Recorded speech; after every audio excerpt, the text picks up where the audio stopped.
Hello दोस्तों, स्वागत है हमारे यूट्यूब चैनल डियर लर्नर्स में। और आज की क्लास में हम लोग पढ़ने वाले हैं ईवीएस पेडागोजी के इंपॉर्टेंट क्वेश्चंस के बारे में।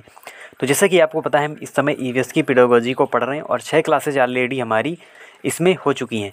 तो 15 नंबर की हमारी ईवीएस पूछी जाती है और उसके बाद 15 नंबर में हमारी ईवीएस की पेडागोजी शामिल होती है। तो 15 क्वेश्चन हमारे पेडागोजी के पूछे जाते हैं। तो उन्हीं क्वेश्चंस के बारे में हम यहाँ पर डिस्कस करने वाले हैं आज की क्लास में। तो चलिए स्टार्ट करते हैं आज की क्लास को। और सबसे पहले हमारे सोशल मीडिया हैंडल्स हैं जिनको आप फॉलो कर सकते हैं, और यूट्यूब तो आप फॉलो कर ही रहे हैं। साथ ही साथ आप कि अगर कोई क्वेरी है तो आप व्हाट्सएप नंबर पर संपर्क कर सकते हैं। साथ ही साथ पीडीएफ के लिए हमारे टेलीग्राम चैनल को ज़रूर ज्वाइन करें, जो कि डियर लर्नर्स के नाम से ही है। तो चलिए देखते हैं आज के पहले क्वेश्चंस के बारे में। और पहला क्वेश्चन है हमारा पेडागोजी से रिलेटेड, और इसमें कहा गया है पर्यावरण अध्ययन में प्रकरण के स्थान पर उपविषय थीमगत उपागम को स्वीकार किया गया है क्योंकि। तो देखिए, प्रकरण के स्थान पर क्या है, जैसा कि आप देखते हैं ईवीएस में थीम और उपथीम आपको देखने को मिलेंगी। उन्हीं पर जो सारे टॉपिक होते हैं उन्हीं पर बेस्ड होते हैं, थीम पर ही और उपथीम पर। तो इसमें 4 ऑप्शन हैं आपके सामने और आपको बताना है कि थीम वाला जो उपागम है उसको क्यों स्वीकार किया गया, क्या उसमें खास बात थी। तो देखिए, यहाँ पर अगर हम बात करें तो पहला जो है वो है हमारा, यह संयुक्त और परस्पर संबंधित समझ को सक्षम बनाता है। बिल्कुल सही बात है, कोई संयुक्त है और परस्पर संबंधित जो समझ है उसको क्या बनाता है, सक्षम बनाता है। फिर है, यह शिक्षण और समझाने को आसान बनाता है। तो बिल्कुल सही बात है, जो थीम है, थीम से जैसे कि हमारी थीम है जल, थीम है तो जल के बारे में हम उसमें पढ़ेंगे। तो इससे क्या होगा, शिक्षण और भी समझाने में यानी आसानी होगी और इसको हम अच्छी तरीके से समझा सकते हैं। तो ये भी हमारा पॉइंट सही है। फिर यह किसी निश्चित कक्षा की विषय वस्तु को सीमित करता है। तो देखिए, ये जो पॉइंट है ये हमारा सही नहीं होगा यहाँ पर। फिर यह विद्यार्थियों को उनके अनुभवों से सीखने में सक्षम बनाता है। तो ये जो पॉइंट है ये भी हमारा पॉइंट यहाँ पर सही रहने वाला है। यानी जो हमारे पॉइंट सही होंगे वो ए, बी और डी सही होंगे। लेकिन अब आप कहेंगे कि ऑप्शन में तो ए सी डी है, बी डी है, ए डी है, तो ए बी सी है। तो देखिए, यहाँ पर जो आंसर आपका सही होगा वो ए, बी और डी सही होगा।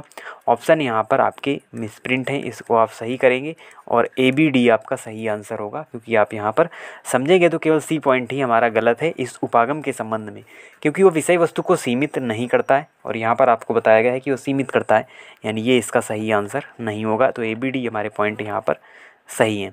अगला क्वेश्चन है, पर्यावरण अध्ययन की जो प्रकृति है वो कैसी है। तो वैसे तो हम पढ़ते हैं इसके नेचर के बारे में, जो कि है इंटीग्रेटेड यानी कि एकीकृत है। लेकिन यहाँ पर आपसे वो नहीं पूछा गया, बल्कि संज्ञा से रिलेटेड चीज़ें पूछी गई हैं। क्रिया की अपेक्षा संज्ञा अधिक है, संज्ञा की अपेक्षा क्रिया अधिक है, संज्ञा एवं क्रिया दोनों है या ना तो संज्ञा ना ही क्रिया है।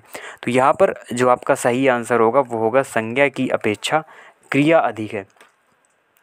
तो जो ईवीएस का जो नेचर है उसमें क्या आपको देखने को मिलेगा, उसमें आपको संज्ञा की अपेक्षा क्रिया अधिक देखने को मिलेगी। यानी जो नाउन है वो आपको यहाँ पर कम देखने को मिलेगा और जो यहाँ पर वर्ब है वो आपको अधिक देखने को मिलने वाली है। फिर है अगला क्वेश्चन, अपनी अगली कक्षा में पाने के लिए योजना बनाते समय निवेदिता पानी है, यानी कि बनाने सब निवेदिता पानी की ग्रामीण। यहाँ पर थोड़ी सी मिस प्रिंटिंग है, सेंटेंस में ही यहाँ पर होगा निवेदिता पाती है कि ग्रामीण।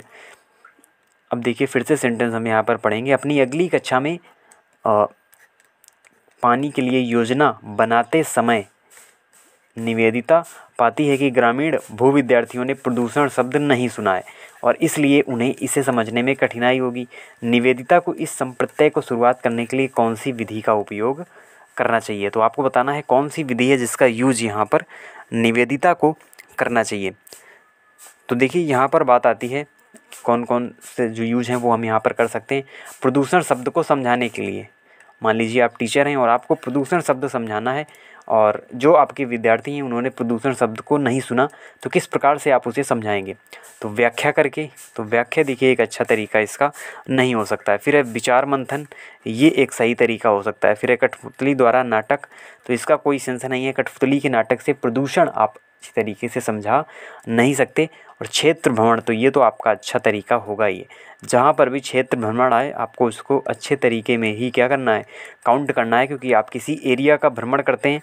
जैसे कि हम आपको कई बार एग्जांपल दे चुके हैं, आप जू जाते हैं वहाँ पर भालू देखते हैं और भालू के बारे में आपको बताया जाए या आपको क्षेत्र भ्रमण कराया जाए यानी जू का भ्रमण कराया जाए, तो उससे आप ज़्यादा अच्छी तरीके से समझेंगे। तो बी और डी यहाँ पर हमारे सही पॉइंट होंगे और सही आंसर होगा 4th नंबर। केवल बी और डी से ही जो प्रदूषण शब्द है उसके बारे में यहाँ पर चीज़ें अच्छी तरीके से समझ में आने वाली हैं।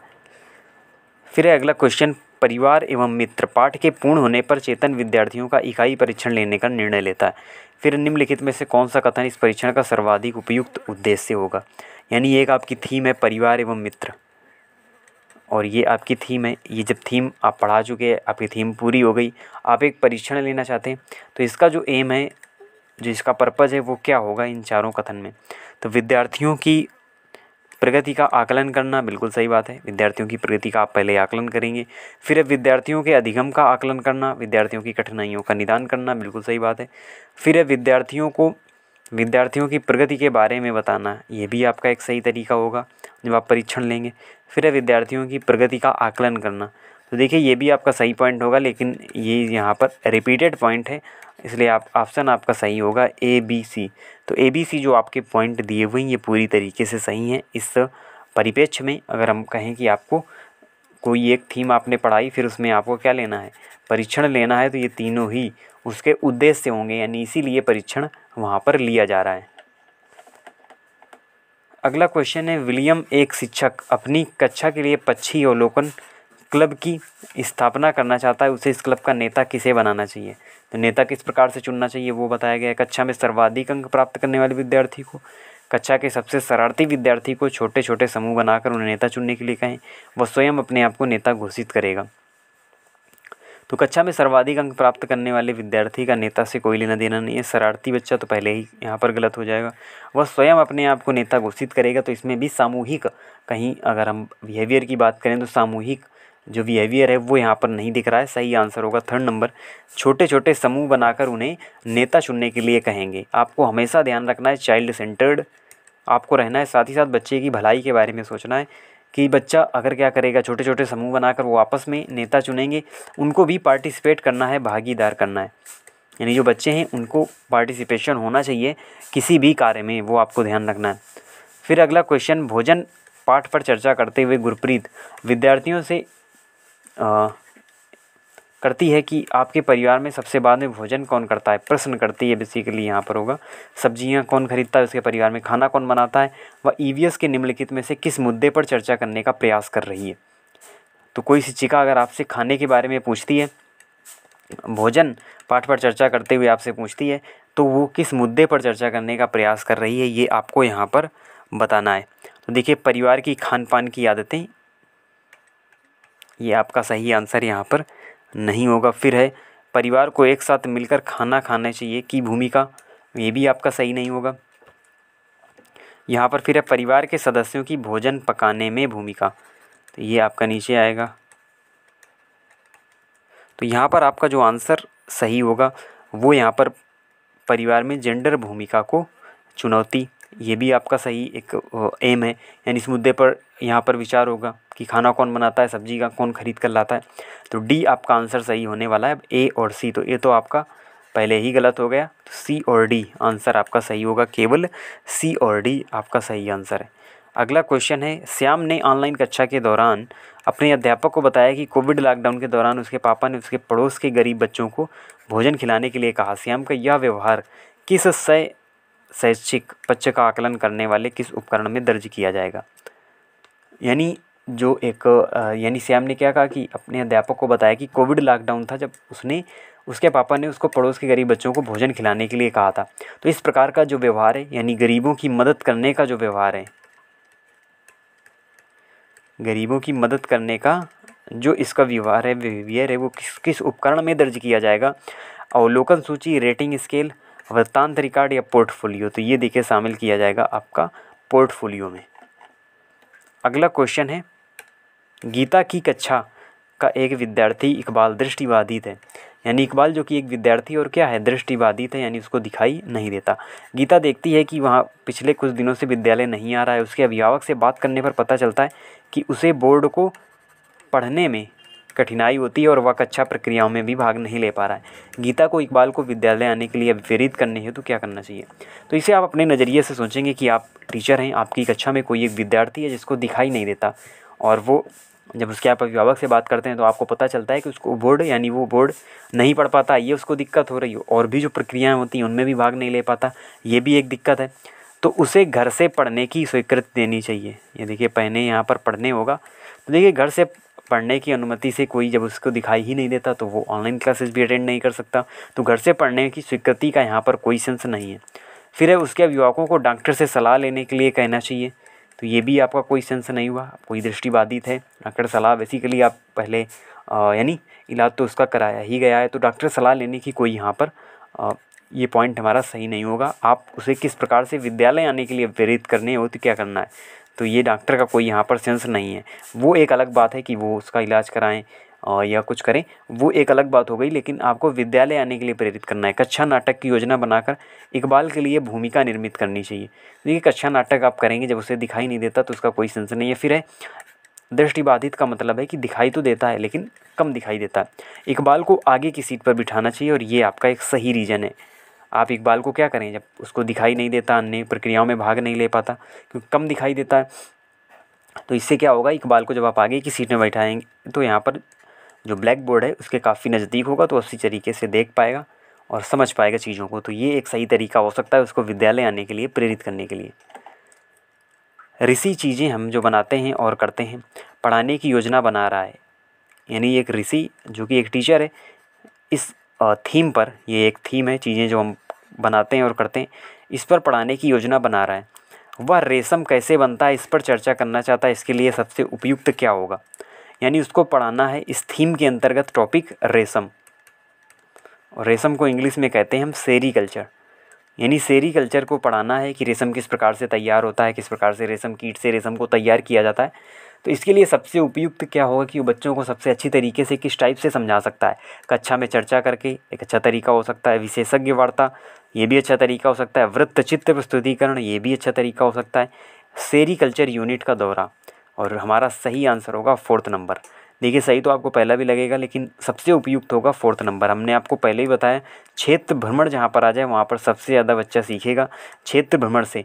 जब आप रेशम को बनते हुए देखेंगे सेरीकल्चर यूनिट में, तो आप सबसे अच्छी तरीके से वहाँ पर समझ पाएंगे। आपके सामने चर्चा की गई, हमने आपको प्रोसेस समझा दिया, आप खुद ही अपने नज़रिए से समझें कि हमने आपको क्या किया, रेशम बनने का जो प्रोसेस है वो समझा दिया। उसके बाद कि किस प्रकार से जो रेशम कीट है उसके हिसाब से हम यहाँ पर तैयार करते हैं, जो भी आपका रेशम है किस प्रकार से तैयार करते हैं ये हमने समझा दिया। लेकिन जब हमने सेरीकल्चर यानी कि जो रेशम का निर्माण है उस यूनिट का दौरा किया, तो सबसे अच्छी तरीके से हम तभी समझ पाएंगे उसको जब हम उस यूनिट का दौरा करेंगे। तो सही आंसर होगा 4th नंबर। अगला क्वेश्चन है पर्यावरण अध्ययन के अध्यापक को क्या करना चाहिए।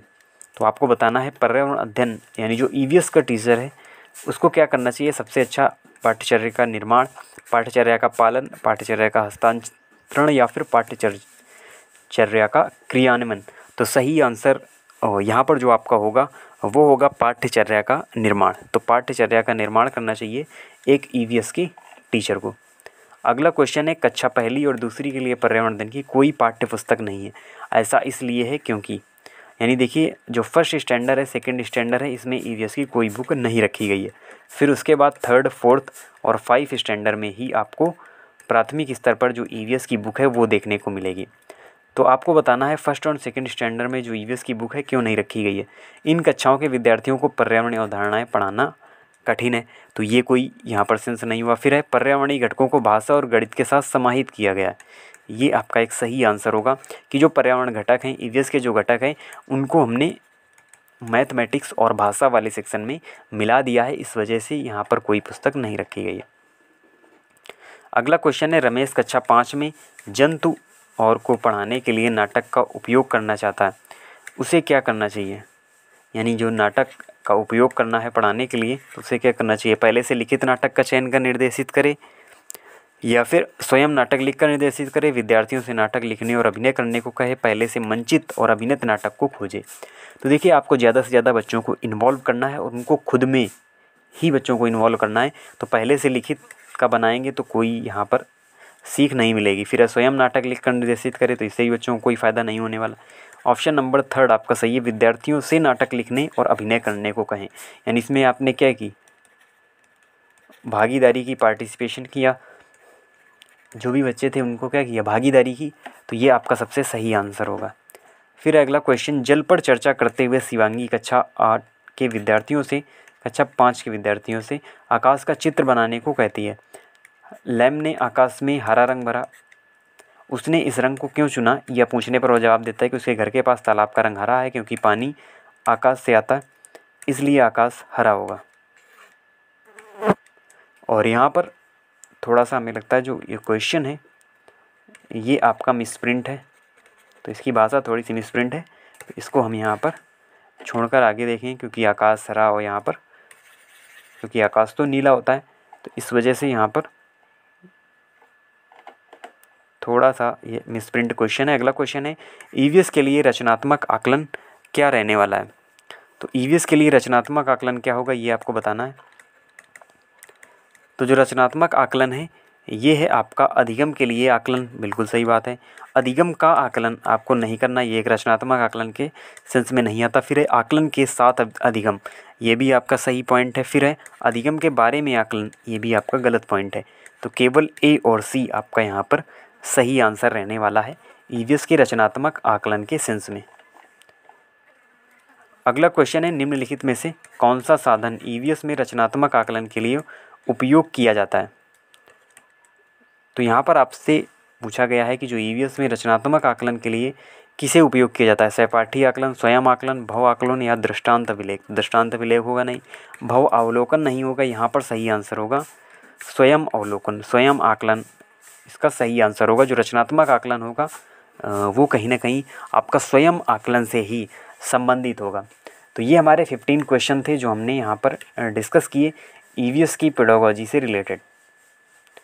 तो ईवीएस की पेडागोजी की हमारी 7वीं क्लास थी, जिसमें हमने जो हमारे 15 इंपॉर्टेंट क्वेश्चन थे उनके बारे में यहाँ पर डिस्कस किया है। तो आप इसी तरीके से चैनल से जुड़े रहें। मिलते हैं आपसे नेक्स्ट वीडियो में न्यू इंपॉर्टेंट क्वेश्चंस के साथ, और तब तक के लिए धन्यवाद।